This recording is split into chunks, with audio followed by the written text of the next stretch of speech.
there, and welcome back to our series of 31 Calming Tips. I'm your host, Karin Del Maestro, and I specialize in helping breast cancer survivors right after treatment is done, where you might be feeling like the rug has been pulled out from under you. And often that feeling can go on for years, right? For years and years. And what we're talking about today is something that I realized I was lacking in my life a while ago.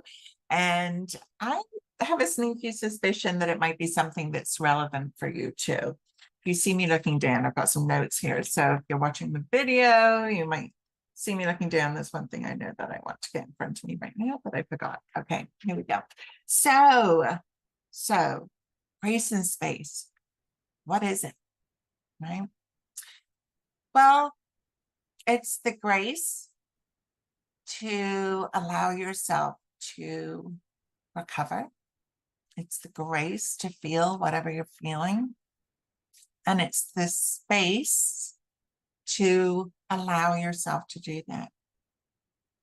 Does that make sense? Right? Because I know that if you are anything like I used to be, you might right now be being super hard on yourself. Right? You might be thinking about being tough on yourself because you're not back where you used to be yet. You might feel, it might even be making you feel depressed, right? Because you're feeling like you should be there already. You should be able to do all the things that you used to be able to do. And you're beating yourself up all day, every day because you're not. You might be feeling like you're letting people down. You might be being super critical and hard on yourself. And even finding yourself procrastinating on making decisions, right? Well, what you may not realize is that these can be characteristics of perfectionist tendencies, right? Where we're super duper hard on ourselves to achieve this unrealistic expectation. And as I'm saying this, I'm raising my hand, by the way. And if you can't see me, I want you to know that I'm raising my hand because I call myself a recovering people pleaser and a recovering perfectionist. And these two things so often go together. I grew up being so hard on myself, believing that no matter what I did, it was never good enough. And I used to always think that it was never good enough, especially for my mom. My mom had super high expectations of me. And I think in life wanted me to do the things that she wasn't able to do because of parameters that were put on her, which is all understandable, right? It's all understandable. We all want the best for our kids. But what I took on out of that, and I'm not blaming her for this because I don't believe I ever heard her say those words, Karin, you're never good enough, right? But it was a feeling. It was a feeling that I got. Because even if I came home with an A, well, why didn't you get the A plus? What stopped you from getting it? And it always felt like a criticism. And I always felt like I wasn't good enough. And you may feel the same way. I know many, many, many breast cancer survivors, and I relate in this area. And so, how do we stop doing that? Right? How do we stop? But here's the thing. Do you want to stop? Do you want to stop being so hard on yourself? Do you want to stop feeling like anything and everything you do isn't good enough, either for you or for others? Think about it. Do you want to stop that?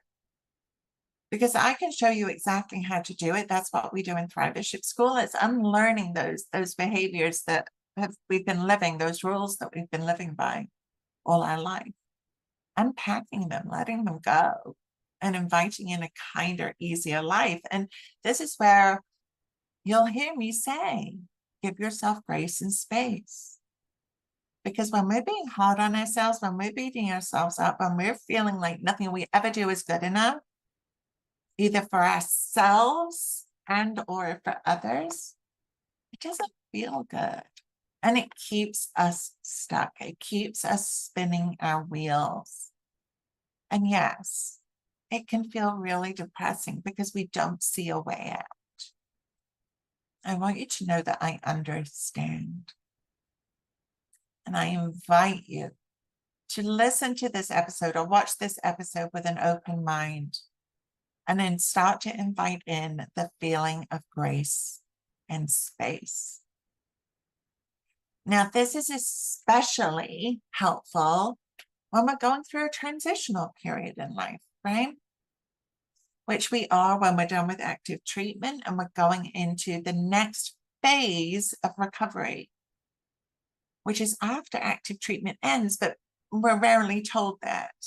And so we have these unrealistic expectations that we're just going to bounce back. We're just going to go back to our pre-cancer life, which is not true. Very few of us are able to do that. Very, very few, because we've been through a trauma.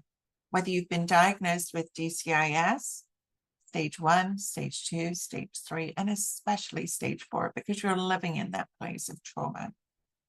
But I invite yourself to give yourself grace and space. I often say that after treatment ends is the time that many of us want to cocoon, right? Almost like a butterfly, the caterpillar that goes into a cocoon, right? The caterpillar is you going through treatment, plop, plop, plop, plop, plop, plop, plop. This appointment, that appointment, hold my hand, guide me here, this test, this scan, that scan, right? It's your caterpillar going forth. And then what do you do when treatment ends? You want to cocoon, you go into that cocoon. And you're in there for varying amounts of time because you're starting to deal with the emotional and mental aspects of this disease, as well as the physical. And again, those mental and emotional sides are rarely talked about. We talk about it a lot in my coaching circles because they are important. And then eventually, what happens when you've given yourself grace and space and allowed yourself to truly feel what you're feeling, the good, the bad, and the ugly. And it's funny I should say, because I asked recently in Thrivership School,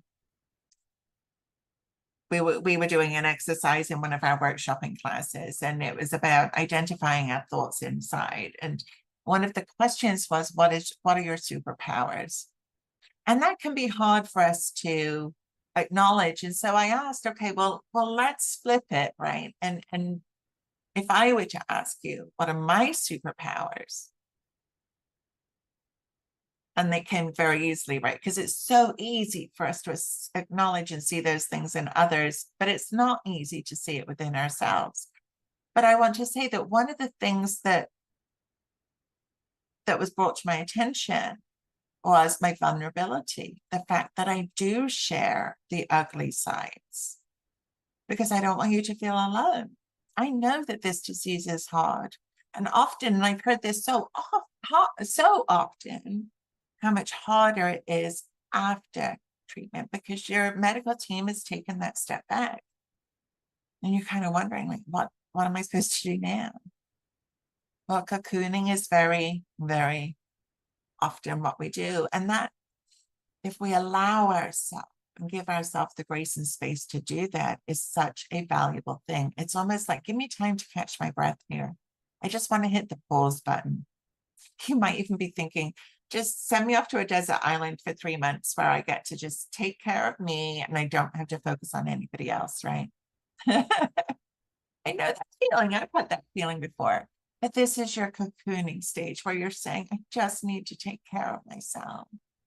And it's hard. It's hard when life is pulling at you.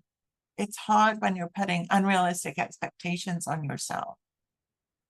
It's hard when you haven't yet learned to give yourself grace and space, because that then gives you permission to do what you need to do to recover at a pace that is right for you, which is different for all of us. And when we do that, right, when we give ourselves that space, it allows us literally this space to take care of ourselves still, which I know is hard because sometimes it's like, well, I've been such a burden. People have had to take care of me as I've gone through this treatment. They haven't had a choice, they've had to do it. And so often we're the caretakers. We're normally the ones in that role taking care of everybody else. And so often we can feel a bit guilty about still needing that time. But without that, you're going to keep pushing and you're going to keep pushing and you're going to keep pushing and you're going to get more and more exhausted and you're going to get more and more upset and angry and resentful, which is the opposite of grace and space. And you might be saying, Karin, yeah, but everybody else expects me to do this. And yeah, but you're also not telling them how you're feeling, right? You're probably keeping it inside, sucking it up, putting a face on it to the outside world to make believe that you're doing okay. Because we don't want to worry them. And everybody's expecting us to do what we've always done. But we don't have to. We don't have to. Traumas like this, like any major life transition, is the perfect time. As messy as it may feel, as dark as it may feel, it is the perfect time to pick up the pieces differently and start putting a life together that truly fits who you are, so that you get to be the leading lady in your life, not just one of the stand-ins, but the leading lady, right?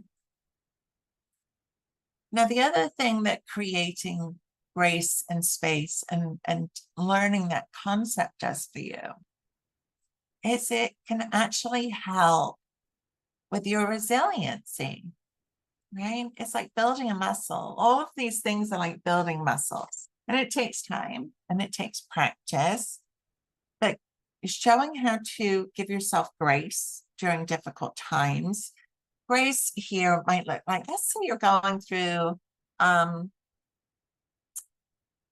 we'll say you're recovering from breast cancer.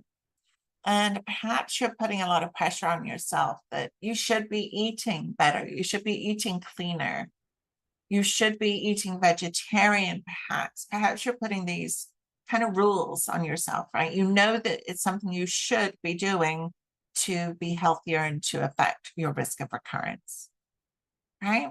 You might be saying that. Now, first of all, I want to point out that should is a judgment word. So you're judging yourself. And when we give ourselves grace, guess what we can't do? We don't judge ourselves. What if you were to say, I'm going to give myself grace during this time? And I invite you to think about how different this would feel for you. Because when we're putting pressure on ourselves with these unrealistic expectations to suddenly start eating perfectly, because as perfectionists, that's what we're looking for, it feels like we're pushing, right? It feels like it's hard. And it feels like if we don't do that, then we're not good enough. Versus giving yourself the grace to not be perfect. Giving yourself the space to say, you know what if I just say I'm going to add another veggie at dinner to whatever I'm doing? How does that feel? I know your mind has just gone, but Karin, it's not enough, right? I know we do this to ourselves. We say these things to ourselves. But here's the thing that I want you to know. When you are pushing and pushing and pushing and pushing to do something perfectly, you can do it for a very short period of time. And then what happens? We stop because it's too hard. It's too hard. So we stop and we do nothing. So is adding a veggie with dinner better than doing nothing? You betcha it is. Grace and space allows us to take small yet aligned action instead of living in this all or nothing. All or nothing doesn't work. I've been in health and wellness for 20 years, first as a personal trainer and then as a health coach. It doesn't work in either of those realms. With movement, with eating, with stress management, none of those. It doesn't work. Grace and space is where we get to work into a balance that works in our life right now. Right? And that's how we get to be resilient, is by, if life is happening, then we're not suddenly off track with all of our things that are keeping us healthy, because we know how to navigate it with resiliency, with flow, instead of doing nothing and then beating ourselves up afterwards. Right? Giving ourselves this space and whatever time it takes to heal, to recover, to create a life that's filled with self-compassion and hope and full of possibility. Right?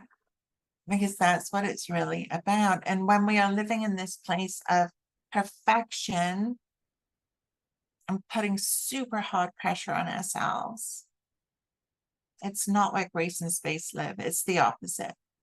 It's the opposite. And I can tell you, through inviting grace and space into my life, it's been a game changer. It allows me to breathe. It allows things to flow. It's not about perfection anymore. It's about progress. I'm going to be doing another episode on that later in this series, so join me for that. Okay. So I hope that this episode today helps you understand the concept of grace and space a little bit more, why it's so important for you. And your calming action for today is to take a moment for yourself to think about, where could you invite grace and space into your life? Where could you be more gentle with yourself instead of being so hard on yourself and feeling that if you don't reach these unrealistic expectations, then you're not good enough? It's time to let that go.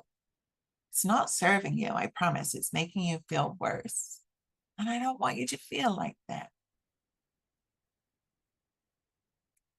So let's end up today with our hugging our heart activity.